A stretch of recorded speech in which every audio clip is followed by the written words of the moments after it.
and we'll have to see whether there is any schizophrenia or analysis between these two different roles.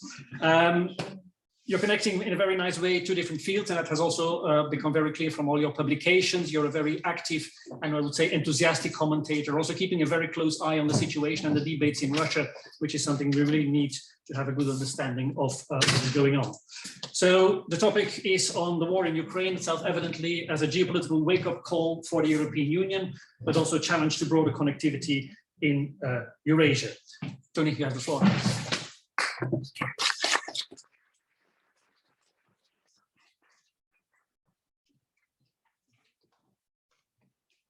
Oh, thank you very much. And well, great to be here and to have this opportunity. I feel very honored to be able to speak here, and also a bit humble because, I mean, you're coming all from a real academic background, and I hope after the summer to do some real academic stuff. But, well, as Tom already explained, I'm more into policy research and at the same time as a practitioner. So I hope this is useful also for your more academic work.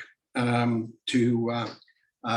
take that kind of practitioner views into account, because yeah, what we are doing at ministries is more based on the policy research stuff, and there, well, what ministries want is very briefly an analysis. What's the problem?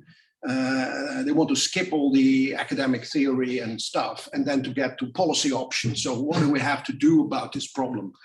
And the rest they're not interested in, and they won't be able to read anything more than, I think, about 3 pages. So if the bigger pieces, well, that's, yeah, you have to have a good executive summary, and the rest will not be read by people in the ministry, not even by desk officers who are, especially now, more in a kind of crisis management mode. So everyone is constantly running, producing speaking points for the minister for this meeting or that meeting or this or that visit. And so that's the way. So for deeper analysis and also, let's say, a more longer term view, that's very difficult to get people together, for people to have time and really discuss these issues, which are very important. And also the way we look at it should be inspired by, let's say, more profound academic research. So because we all have our academic theories and they all indirectly influence this kind of thinking, but we very often don't make them explicit. 2 words very briefly about the title. Well, I see Olga not here, but the war in Ukraine. I will explain that this is about Putin's war or Russia's war on Ukraine. I'll explain that later on. So I don't blame Ukraine, and I also don't blame the West for this war, like some like Mearsheimer have been doing. The other thing, I will say something more about geopolitics. Tom already referred to this in the afternoon session. It is, of course, well, it's a container concept. So what do we really mean? How does Russia look at it? How does the EU look at it? And there are quite some changes over time in how the EU looks at geopolitics, geoeconomics. Because if you would have asked 10 years ago, the EU would have, people in Brussels would have told you, well, we don't do geopolitics. So a lot has changed in that respect. Well, that's me. You have already seen me. So we go on to this. This is what I would like to tackle. First, well, Putin's war on Ukraine. Why now? And then a bit about competing integration models and why they are competing in a way. Because for a long time, we simply, in the EU, we denied that there was any competition. We tried to find ways to connect the two and not to have them competing, the Eurasian Economic Union and, well, our EU plans for Eastern Partnership. So what started as the European Neighborhood Policy and later on was more specific on the East and on the South, but I will concentrate, of course, on the Eastern Partnership. And then the geo-economic consequences of the current war, leading to, by the sanctions policies, to a lot of decoupling of the Russian economy from our economy, and also possible regionalization. So I will also say something about what does it mean for third countries who are somehow caught in between. And then zooming out a bit on, well, the EU and Russia between the US and China. What does it mean for, well, the bigger picture, and then on the future of connectivity in Eurasia. So where will we be?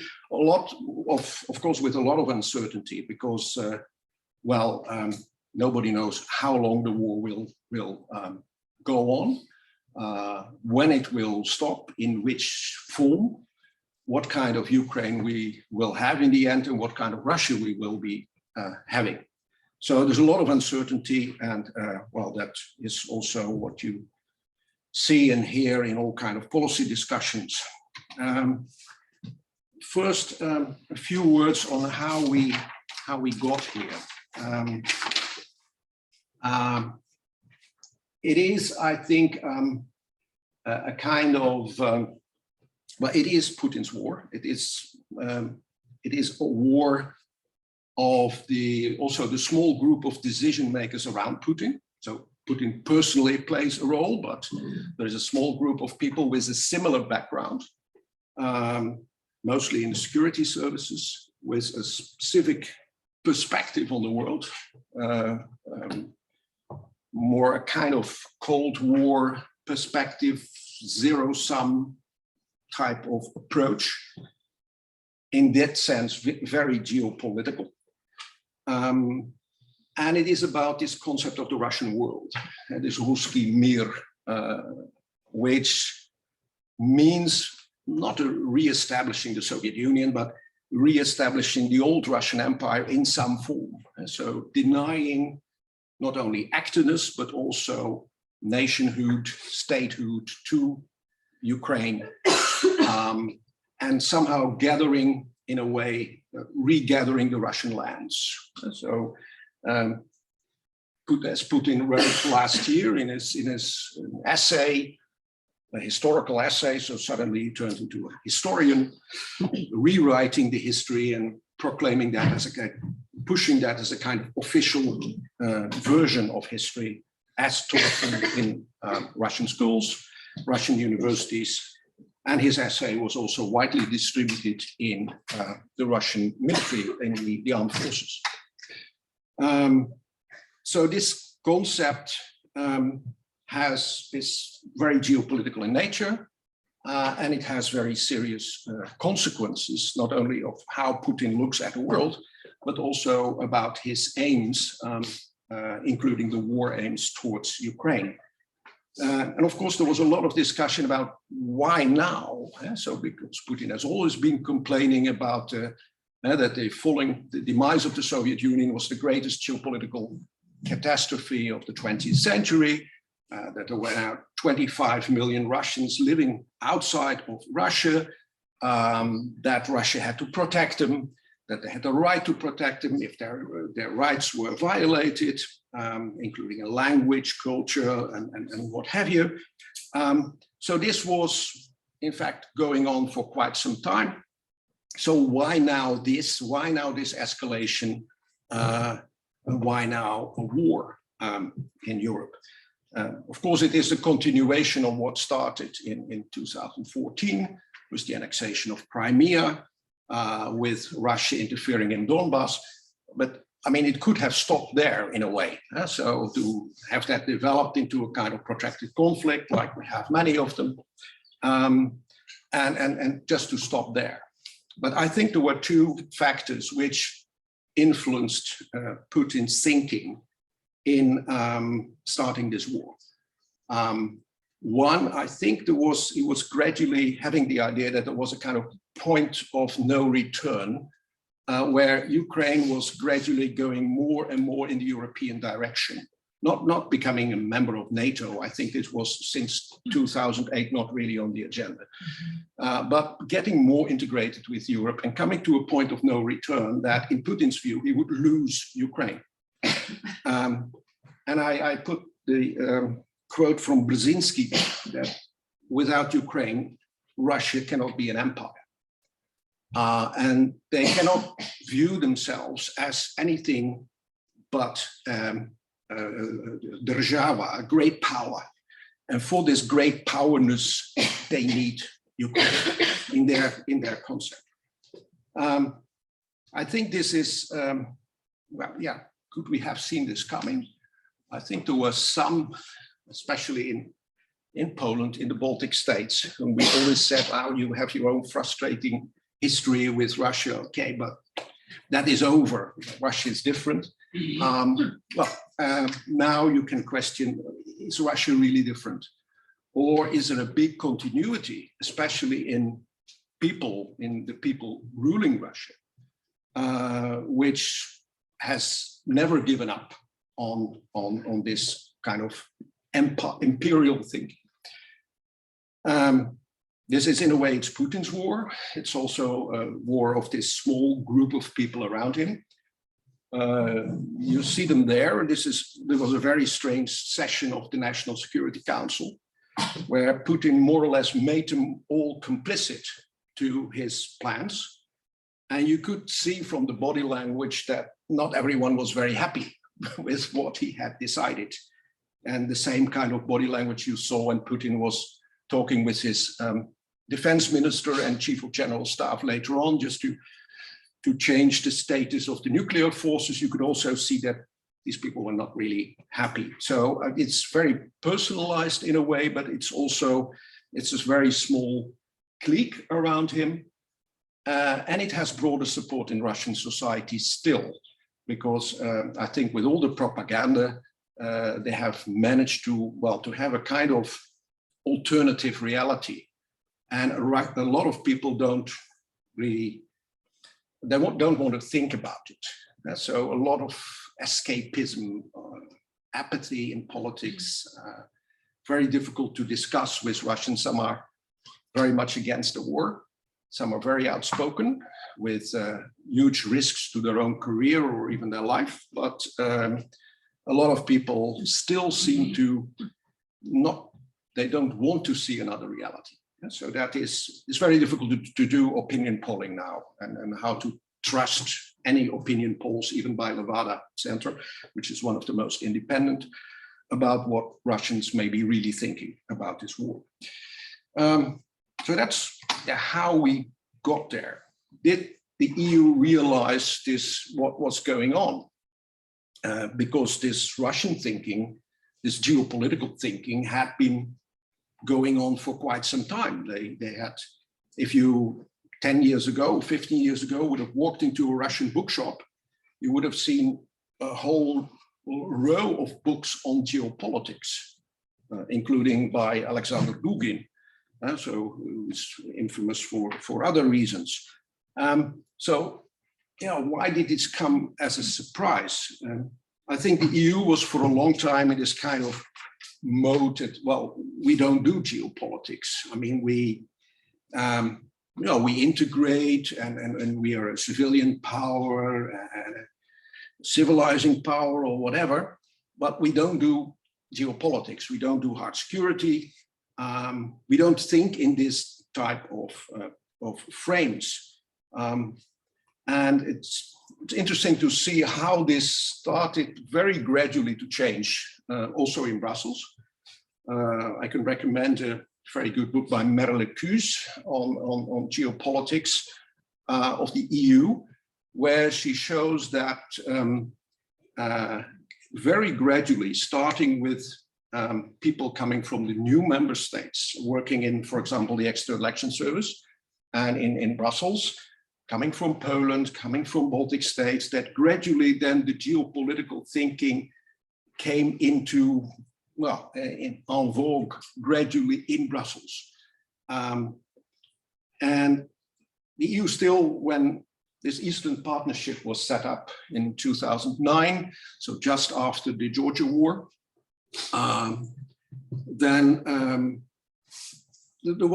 this was still for the EU mostly a kind of technocratic model. So it was not enlargement, but basically it was based on the same type of projection of norms and rules, and everyone buying into that and signing up to it, basically. Originally, I mean, Russia was also offered somehow a connection to projects in the context of Eastern Partnership, but as before, Russia refused. Russia also refused to be part of the European neighborhood policy. They said, we don't want to do, we want a special relationship and not be simply thrown on one big heap with Moldova and countries in North Africa. We are something special. So this never worked. Also already shortly after 2009, Russia clearly said, Lavrov and others, that this is the EU's geopolitical project. So even if we were still denying it, I mean, if Russia sees it, if the other sees it as geopolitical, it is geopolitical in its consequences. And Russia saw this clearly as a zero-sum game. So either these countries of what we were still talking about, the shared neighborhood or the common neighborhood, but this gradually became a more competitive, a more contentious neighborhood. And that was shown most clearly in of course, around 2014, 2013, when Ukrainian President Yanukovych refused to sign the association agreement, which triggered the whole Euromaidan revolution in Ukraine,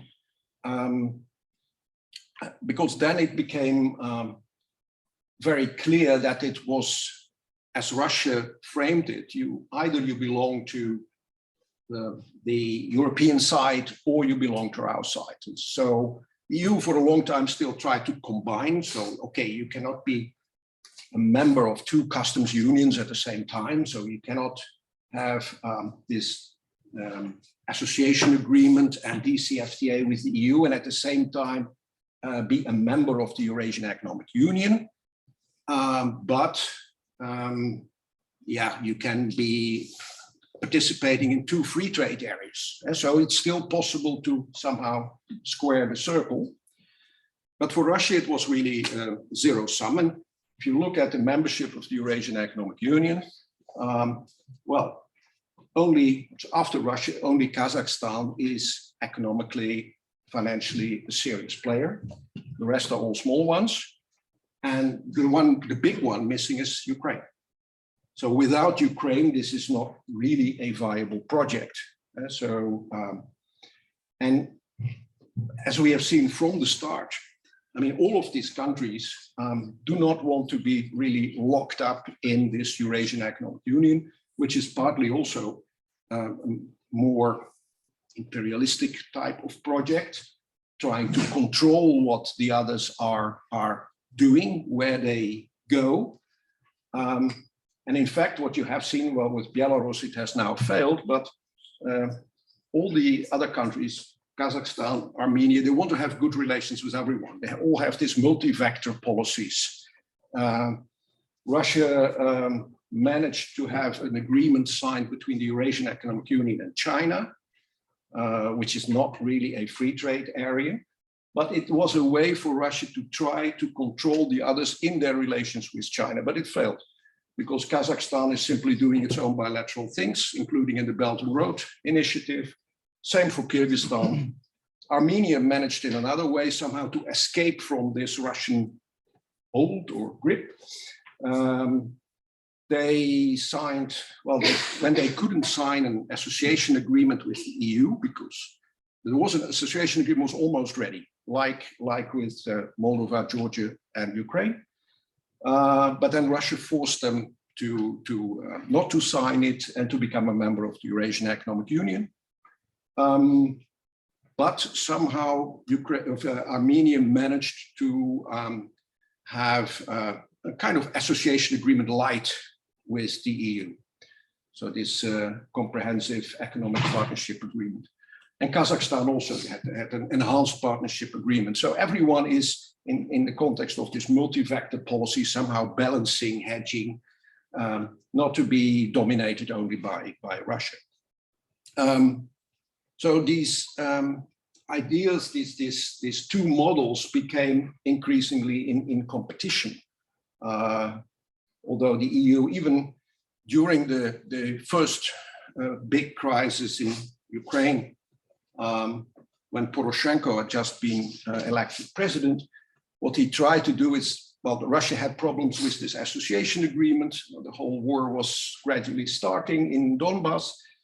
And he asked the EU to work out some kind of formula that Russia would at least accept this association agreement by just having some of these integration measures in some sectors, to have them a bit postponed to take Russian economic financial interests into account. There was almost an agreement on that. It was a trilateral agreement between Russia, Ukraine, and the EU. But then the Russian delegation went back to Moscow, and then they said niet, because the reasoning behind it was not economic or financial. The reasoning behind this was geopolitical. So Ukraine should not have this type of agreement, which would lead to ever closer integration with the European Union. So this also shows a bit, well, the character of this Eurasian Economic Union. It's a kind of, well, holding together regionalism, it's sometimes called, to, well, in the post-Soviet space, to somehow bring these countries together. Of course, they have a lot of ties historically, but also they have developed new ties and new partnerships. So where does this bring us today, when this whole situation has escalated into an even bigger war than it was before? Before, it was still limited to Donbass. And I remember having discussions with people like Pavel Bayev in Oslo, having discussions about, well, okay, what's going to happen?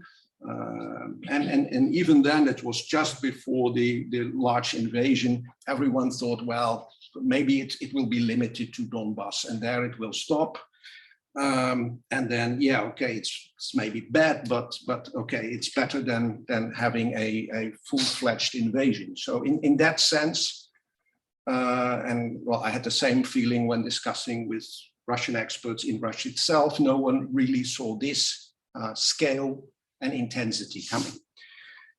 So in that sense, we don't have to blame ourselves on why were we surprised, why didn't we see this coming? I mean, also a lot of experts in Russia, including insiders, also didn't see it coming. And then the situation where we are now, this has, especially because of the sanctions, and I think that these were, in the way this was done, was also for the Kremlin unexpected that the EU could agree so much on these sanctions packages. Now already the 6th package. It is well, very deep also. I mean, the sanctions in 2014 were, well, first largely symbolic, then there were some sectoral sanctions. But what is happening now is also because of the scale about the war, the destruction, the loss of human lives, I mean, war crimes. So these sanctions were going gradually further and further and are really hitting hard, I think, economically, financially, maybe not all in the short term. So in the short term, Russia can still profit from higher oil and gas prices.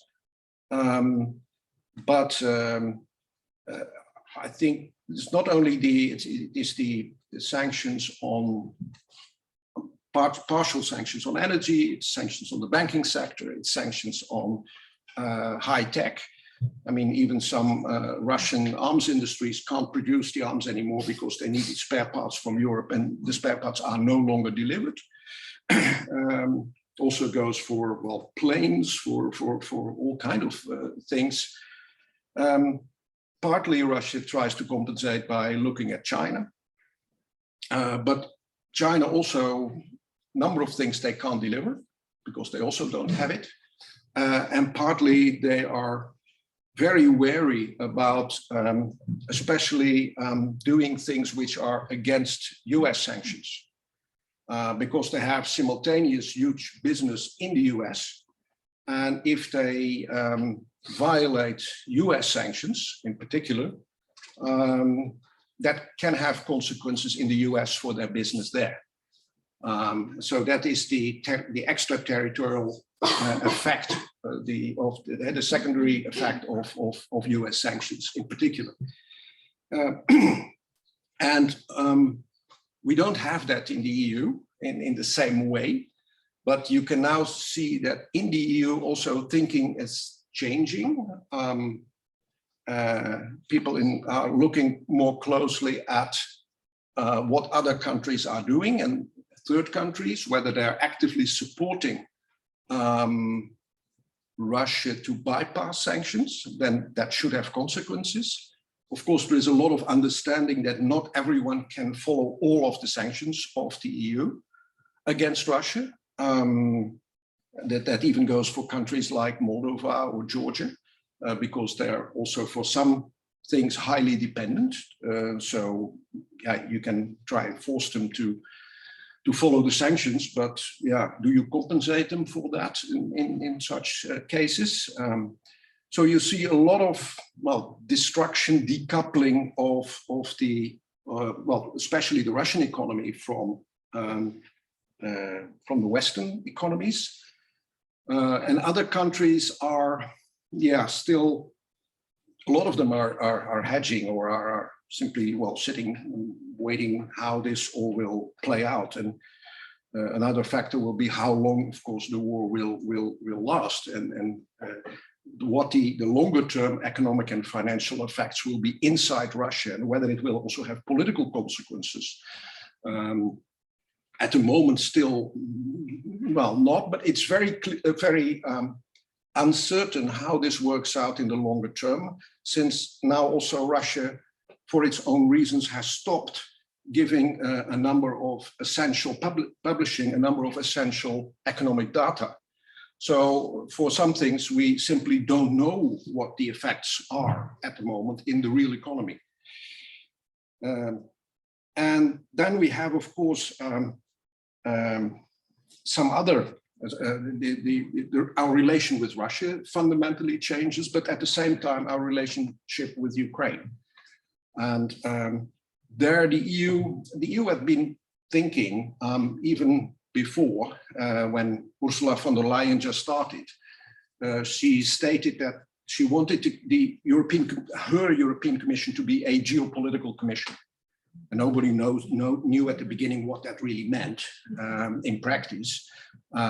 Everyone was somehow grappling with it. Well, it sounded very nice. It's now a nice soundbite. And well, a number of people also said similar things like, yeah, we have to be a player and otherwise we're on the menu, so these kind of things. So there was a gradual realization that, well, something was changing and the EU had to live up to, well, some increasing expectations. And then, of course, the war started, and then you saw a number of things. Apart from the sanctions, of course, humanitarian assistance, and now already a lot of thinking about reconstruction after the war, although, well, it can be still a bit far away, but also about delivery of arms. One big change is now that we have the European Peace Facility, which was something new. But now countries who, EU member states, delivering arms to Ukraine can simply send the bill to Brussels. So we are actually financing arming Ukraine to defend itself against Russian aggression. Well, this is something quite new. I mean, 10 years ago, you couldn't have imagined that the EU would have played such a role. And then, of course, you have the big discussion now about membership perspective, or basically candidate membership perspective, which is even one step back for Ukraine. But immediately Georgia and Moldova said, oh, we also want to be to have that. So trying to piggyback somehow, although they are in, yeah, they should be all judged, I think, on their own terms. And I mean, Georgia is different and Moldova is different. But of course, the big one is Ukraine. And well, you see here Ursula von der Leyen giving this questionnaire to Zelensky, and well, now all three of them have basically handed in their answers to the questionnaires from the Commission. And we expect an avis somewhere this month. So, and then what will happen? Because there's a lot of discussion, of course, well, also in the Netherlands about, well, everyone says, well, okay, they have a European perspective, they belong to the European family, but what will this mean in practice? Yes? Can you also become a member state? Well, according to the EU treaty, if you are a European country, and no one denies Ukraine is a European country, then you can apply for membership. But you have to fit certain criteria, the Copenhagen criteria. You have to go through all these chapters, all these negotiations. Chapters have to be opened and closed. So that will be, I think, a candidate membership status is basically it's a good signal. I mean, that's my personal opinion. It would be a good signal that yes, Ukraine belongs in Europe if they want that. But it will be a long process. That's what everyone realizes. This can take 20, 30 years. I mean, Turkey has been for more than 20 years a candidate. We have the candidates in the Balkans, and they are now all afraid that Ukraine will go on a kind of fast track. I don't see this kind of fast track, well, maybe a fast track to the candidate status, but not a fast track to real membership. And I think it would be very important also to not to give false expectations, because this is a long track. There's a lot of work to do. Part of that work could already have been done, and partly is already done under the association agreement, which also gives a number of instruments to get Ukraine closer to the European Union. And somehow also this whole reconstruction effort, and some people are talking about a Marshall Plan for Ukraine, that will also be tied to some conditionality, so including on anti-corruption, things like that.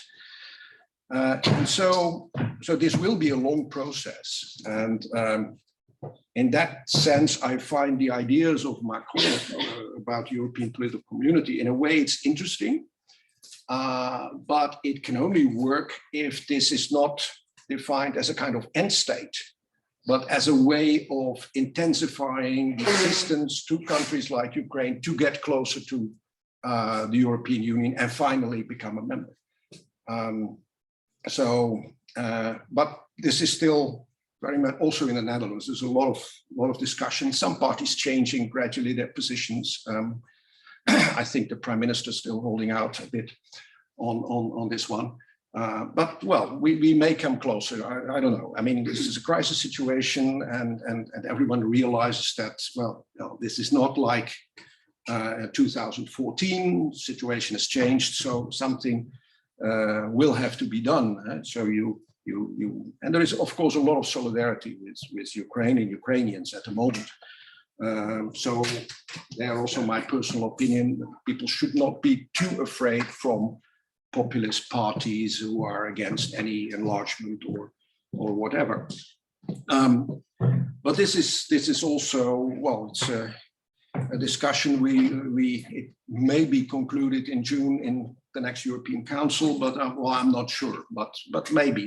Gradually positions are changing, and people of all the countries are realizing that something has to be done, and that Ukraine somehow, it belongs to Europe, and if it makes its choice very clear. It wants to belong to a European community of values, and it doesn't want to belong to, well, to be dominated by Russia or anything like that. Zooming out a bit on well, the bigger picture, what we've also seen, partly because of the war, is that the US is back. We have all this nice talk about strategic autonomy, but we realize now in this crisis situation that we simply can't do without the US when our security is at stake. So the European Union has now developed its strategic compass. And we were discussing strategy this morning. And yeah, it's not only what there is on paper and what countries are doing, like investing much more in defense than in the past 20, 30 years. But there is also, it has led to a kind of more common threat perception, which is not in the document, because that is the more confidential part.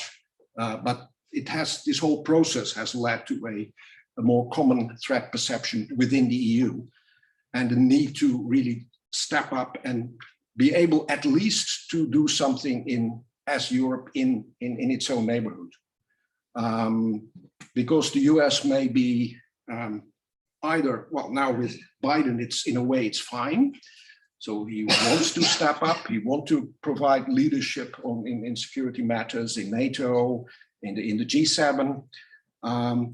But everyone is thinking, and partly that also inspired all these discussions about strategic autonomy. Everyone is thinking about what if in 2024 there is another Trump in the US. So at the moment we are quite happy with this. Everyone is thinking, shit, if Trump would have been here, the situation could have been very different. So Europe will have to do more, whoever is president in the US or whoever is in Congress. So this has brought the US and the EU much closer together. The EU strategic compass and the NATO strategic concept, which is to be agreed in Madrid in June, are also very closely linked to each other. But we also have another partner, China, and the US is very much anti-China in a way. They've been trying to ask China to act as a mediator because everyone really thinks that, China is the only one, in fact, with leverage on Russia, which could help in this situation. China is also not really very happy with the war, basically, like they were not happy before with the Russian annexation of Crimea and what Russia was doing in Donbass, because Ukraine had always been also a good business partner for China, and China wanted to have it as a part of this Belt and Road leading into Europe. But only they didn't want to, because of broader strategic interests, they are somehow partners in opposing what they see as US hegemony.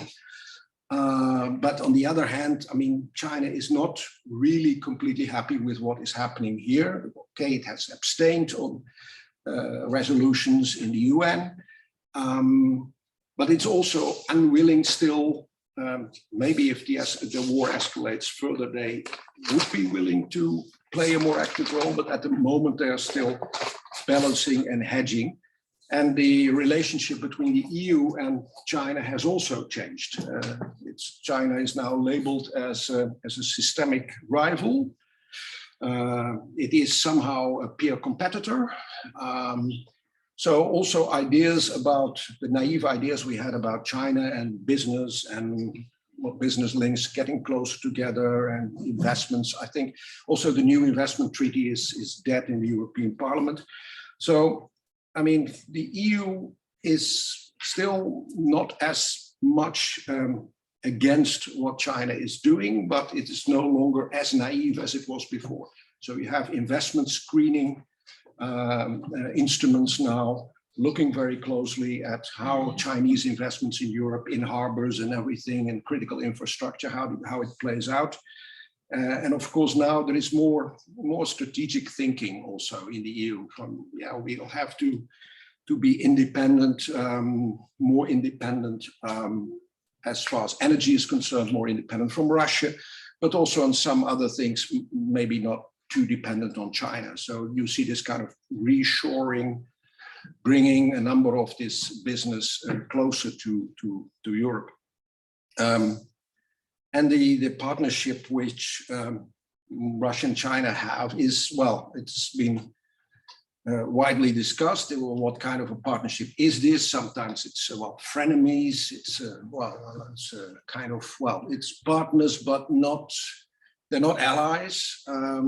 So even in that partnership, which was well strengthened, just before just during the Winter Olympics. Agreement signed by Putin and Xi just before the whole war started. It's a strengthened partnership, but how long this will last and how deep this partnership will go, that also remains a big question. Concluding, it is a watershed moment, and both in our relations with Russia, I don't really see a kind of positive, constructive relationship as long as Putin is in power, because there are a number of fundamental issues which I think will remain unresolved as long as Putin is there. One is about accountability of war crimes, crimes against humanity and possible genocide. So what are you going to do? Strike a deal with Putin on this? And another is what you also see, there is now the threat of, in Russia, of confiscation, nationalization of assets of Western companies which left Russia. And on the other hand, there is the discussion here whether those assets which are frozen from Russians and Russian oligarchs or assets from the Russian central bank, whether that cannot be confiscated and used for reconstruction and compensating Ukraine. Well, that's a very difficult discussion with a lot of legal angles, because you can't simply say, okay, we confiscate that and we give it to Ukraine. But there is a very strong feeling that even I think in the G7, that it's not us who are going to pay everything for the reconstruction of Ukraine. Russia will have to do one way or another, will also have to pay. I mean, they destroyed Ukraine. So so these are very difficult. That's why I think that as long as Putin is in power, we cannot have any constructive relations. It can be a kind of temporary thing, and then the whole thing can easily blow up again. Either under Putin or under a successor. All kind of speculations on whether Putin is really very ill or not. I don't know. I think it could have the fact that he will be 70 in October, and the whole group around him is around 70 or very deep in their 60s. That this has played a role in why he started this conflict. Maybe he just they want to have this as part of their legacy, kind of imperial legacy. That's I think one of the elements of why now. But yeah, at the moment, I don't see any positive perspective for a relationship with constructive relationship with Russia in the short to medium term.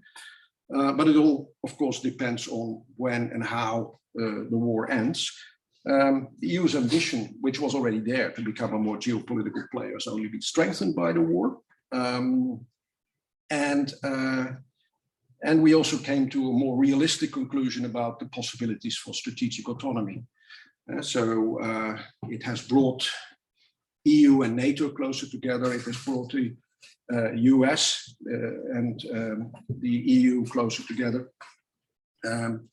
And what you also saw when discussing strategic autonomy, I mean, you have this EU treaty, Article 42.7 is an article also giving security guarantees, in its wording even stronger than NATO's Article 5.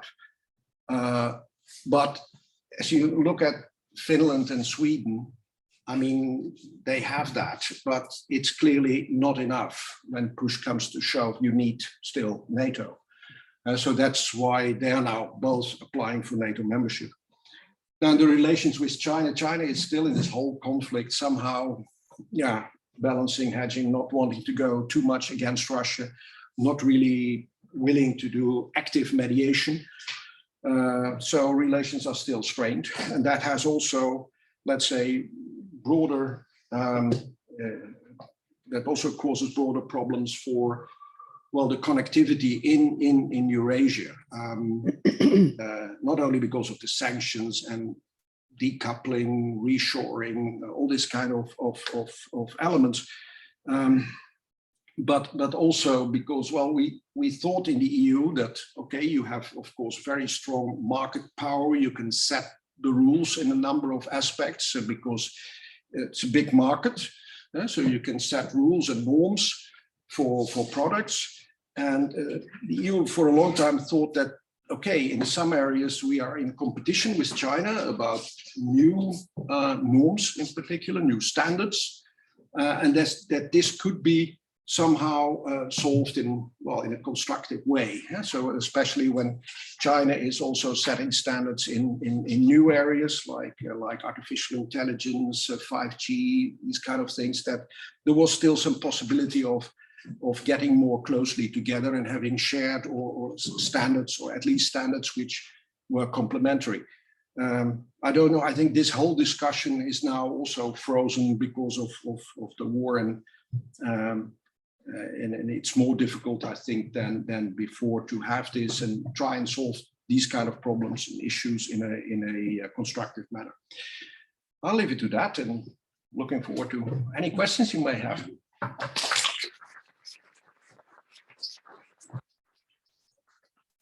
Thank you very much, Tony, for wonderful insights, a great overview, and also for broadening the perspective to Eurasia and China, something we hadn't touched upon very much yet at the conference. I will this time not try to abuse my position as chair of this meeting. So the floor is open for questions. Maxine, please. I have 5 questions today. Okay. First, on the geopolitics, and it's something that Son said earlier. I kind of don't like this, that the EU is becoming, it's been a geopolitical player, right? So I wonder if this is the right word for it. I wonder what you feel about whether this war is taking the EU away from its identity, that in some sense Russia has won already, because, you know, right? Dialogue with Putin. So Germany and France have been criticized an awful lot.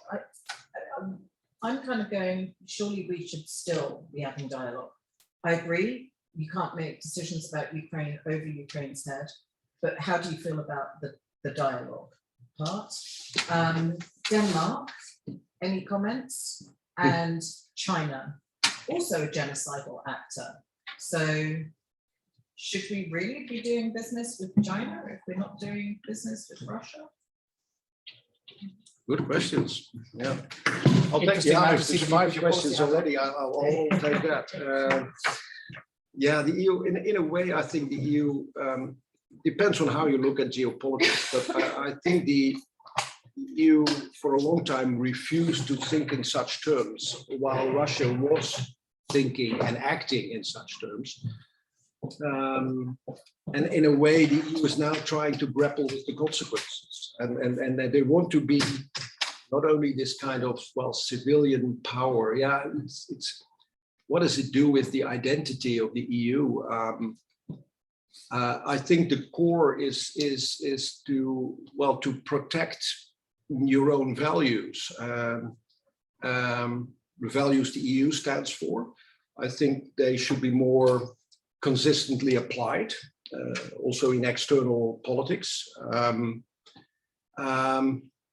And yeah, that's also part of the debate, whether you see the European Union in principle as something of an internal market, the single market, and possibly to have one common currency, or whether it's also a community of values. And I think that if it is a community of values, and that's something I believe in, I think also that's one of the reasons why we should support Ukraine if they want to belong to the same community of values, that the EU should, well, also there fight for that. So to also be consistent in criticizing countries like Hungary and Poland if they don't apply the same standards. So internally, so there's a lot of homework to do there on the rule of law and important elements like that. But Yeah, I don't see the EU developing more into a geopolitical actor, including with the. Well, it won't be a European army because we are, I mean, very far from that. But that we can defend our own standards and our own values, if necessary, also by military means. I think that only helps us to protect our own identity. Because, well, I'm quite sure the Americans won't be there forever to help us in that respect. So we have to do more, and especially not only in Europe, but also in the neighborhood, including in, I think, North Africa and deeper in Africa, because the US will be focusing more on China, will be focusing more on Asia, and maybe involved in a conflict in the South China Sea, whereas simultaneously something happens in Europe.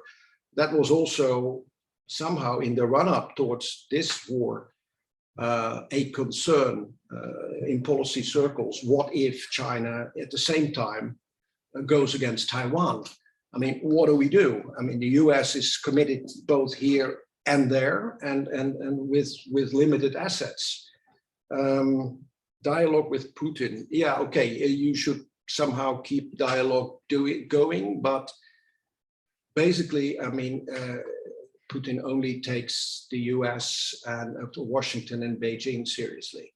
The rest is all, I mean, what I see, how I see it is basically he plays with Germany and France and tries to divide the EU or to divide, and now Italy comes with a peace plan, and then you have Austria trying to offer its own good services. Well, I think they are more concerned about their own business and gas interests than that this is really genuine. But it plays more into, well, what would be good, and well, in part that is happening is this military to military dialogue to avoid misunderstandings, to avoid some kind of escalation. And this is happening, in my view, not enough, although yes, especially the US and the Russian military are in contact, also to avoid further escalation. But well, we don't know whether this is enough, but Russia is not really looking seriously at, well, apart from trying to divide the EU internally, or the EU and the US, it's not looking very seriously at all these plans and others who are doing this partly for their own constituency, partly for business interests, because there is still this feeling that as soon as the war is over, the better, because then we can go back to normal, back to business. Well, I think that is a fundamental flaw in thinking. We're not going back anywhere to business as before. And I think this original idea of also like German Ostpolitik, that you Wandel durch Handel, change through trade and contacts, this whole idea of interdependence, that has failed. I mean, it hasn't brought us peace. I mean, it hasn't prevented the war in Ukraine. So that is also something which we should realize, that more contacts, more intensive contacts, business and otherwise, don't necessarily lead to the prevention of conflict. So if you read Mark Leonard's book about the age of unpeace, he clearly says that closer contacts can also lead to conflict, and that's what I think has been happening here. Denmark, yeah, Denmark is now skipping its opt-out to European defense. And yeah, that's also somehow a sign of the times. So like Sweden and Finland now want to apply or are applying for NATO membership. Danish position is changing. I think there were even some discussions in Switzerland whether or not they would have to give up their neutrality. So in that sense, everyone is realizing what is happening here is a real big game changer. And they have to rethink a number of fundamental elements of their policies. Can we still do? Yeah, the EU thinks they can still do business with China, although I think part of why this investment treaty is now, well, completely frozen is for a big part because of what happens in Xinjiang and the genocide against the Uyghurs. I don't think that this issue will remain there, and I don't see this closer business relations from. I mean, there will be also some withdrawing from relations with China, but also in connection to more strategic thinking about, well, diversifying links and not being, if there's a new pandemic, completely dependent on China for some pharmaceutical products, or when we are thinking about solar energy, that all these panels will have to come from China. I think this, but I see still a lot of companies haven't come that far, and I think that yeah, also in the EU you would need maybe more rules and restrictions for companies to do this kind of business when they are like we have on countries where they're exploiting child labor, using child labor for producing goods. I mean, the same kind of things should apply also to China in this respect. But it's very difficult to force big players like China into a certain framework, and also the UN. I mean, yeah, you see the whole Security Council blocked by the vetoes of these two, and how to get around this is awfully difficult. Thank you. Right, so 2 more questions, 3, 4. Okay. First Heidi and then Federica, maybe. Let's maybe take these 2 together, unless you have 5 each, of course. Then So we have 15. I just wanted to ask, because I think you also mentioned, oh, you know, once the war is over, we'll do this and this and this. But I'm wondering, what's your sense of for the next 6 months? What are policymakers thinking about? Because I think one sense that I get when talking to Ukrainians, that they feel like Europe already passed on to the next thing, and we don't notice the war is going on. Now the real hardship starts because electricity, the infrastructure is down. They can't harvest things. So what's the European plan for the next 6 months to avoid frozen conflict situations? Yeah, that's a very difficult one. I think, yeah, well, step up the arms deliveries so that Russia doesn't get to win this war. To, well, increase humanitarian aid, including for, well, refugees coming to Europe. And, well, also some economic and financial support, or, well, a lot is needed, including by, for example, the EBRD. So what they are doing is not only thinking about reconstruction, but to see how banks can be kept alive in Ukraine, how some things can be done for farmers, for the harvesting and all that. And of course, there is a specific problem now with, well, if the grain is harvested, can you get it out? So there is a lot of talk now about, well, some kind of humanitarian shipment corridor so that they can feed countries like Egypt, or because there will be hunger in North Africa, with all kind of new political consequences. So potentially another Arab Spring or whatever. And so that is something which is under negotiation. And there is a lot of thought already going around on reconstruction, on how we're going to do this and who's going to finance what after the war.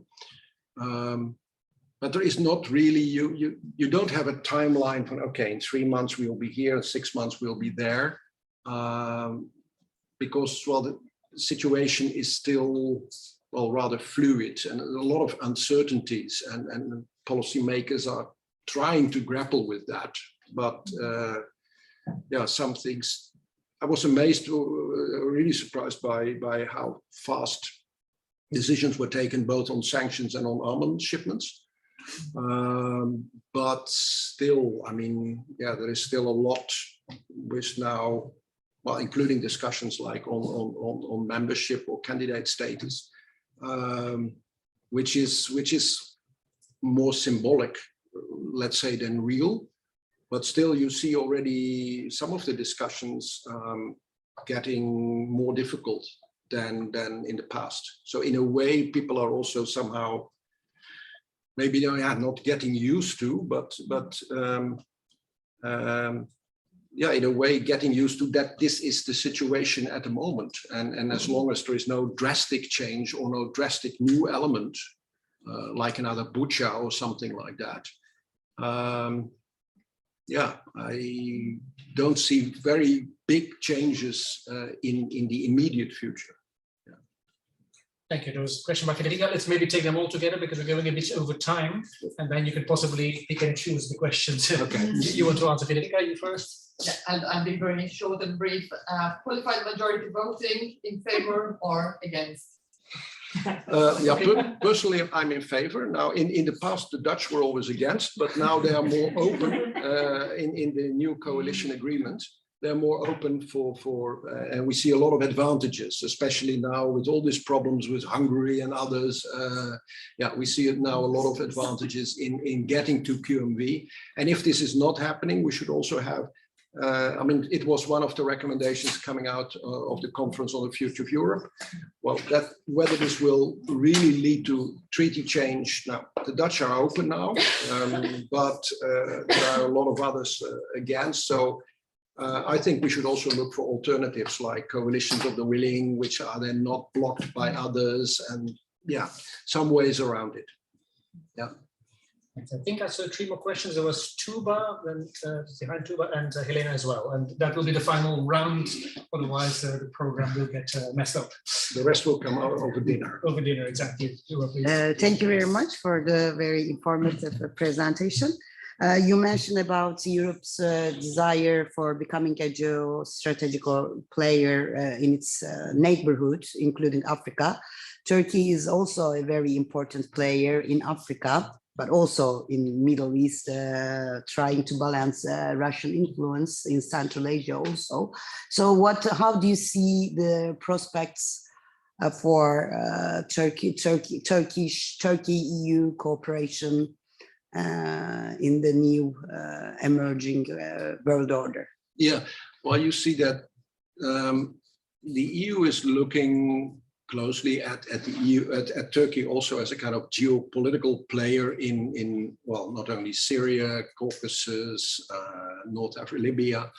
And I think because of this new, let's say, geopolitical framing, the EU is looking for in that sense, for close partnership with Turkey. And you saw everyone at a certain time, our prime minister visited Turkey to talk with Erdogan about possibilities for Turkey to mediate in the current war. And well, just deeming this as a kind of positive sign. Whether this will also mean that the EU now forgets about human rights and well, the Council of Europe and Kavala, for example, those kind of things. I don't know, I don't see it, but I think there's a lot more focus now on the potential positive aspects of Turkey cooperating, but there are still, of course, also the problems within NATO, especially by blocking, well, still Finland and Sweden. I personally think this is part of a negotiation also with the US. Yes. To get something. It's like negotiating in a bazaar, I think. So you up the ante, you ask for a higher price, and then you negotiate down, and you get some things, and okay, just to get the most out of it. But I have the impression that in the end it will be solved. I was recently at a conference in Ankara. And there, well, we focused also on possibilities to cooperate in Central Asia. I think there are some good prospects also when you look at connectivity, especially if you look at connectivity not going through Russia. So this middle corridor, some of the pipelines, that could be helpful. That could be a good prospect. And another feeling which I got there was that Turkey wants to, well, to avoid maybe not at all cost, but to go a long way to avoid a new Cold War, because then it would have to choose and would have, for example, to give up maybe this relationship with Russia, be more negative, follow more the sanctions of the EU, for example. Yeah, also the importance of Turkey has grown, and I think in the EU everyone realizes that there should be some kind of understanding how to cooperate more closely with Turkey. Helene indicated that she will keep her question for over dinner, so we have one very last question very briefly, and then we have to conclude. I'm very sorry. I would like to ask how the European Union from now on will help the Ukraine to get over the national and the liberal division of its history to become a part of the European Union, because you have said Russia has created the alternative reality. Mm-hmm. I think rather than creating an alternative reality, Russia has played on the nation understanding, liberal nation understanding division, the dichotomy in the Ukraine, and he played on the liberal way of nation history in Ukraine, and that's why he invaded the Donbass and Donetsk and Luhansk. But in the meantime, there's the nationalist understanding, which is so close to the European Union. But till now, European Union not so certain about its expression of Ukraine is belonging to us. Mm-hmm. Ukraine is a part of us, because in terms of Eastern Partnership, ENP, even now, yes, for the speech they say Ukraine is a part of us, but not. They didn't assure them to be a part of it. How will it overcome? Because it's still going on in the dichotomy, and they're still in between.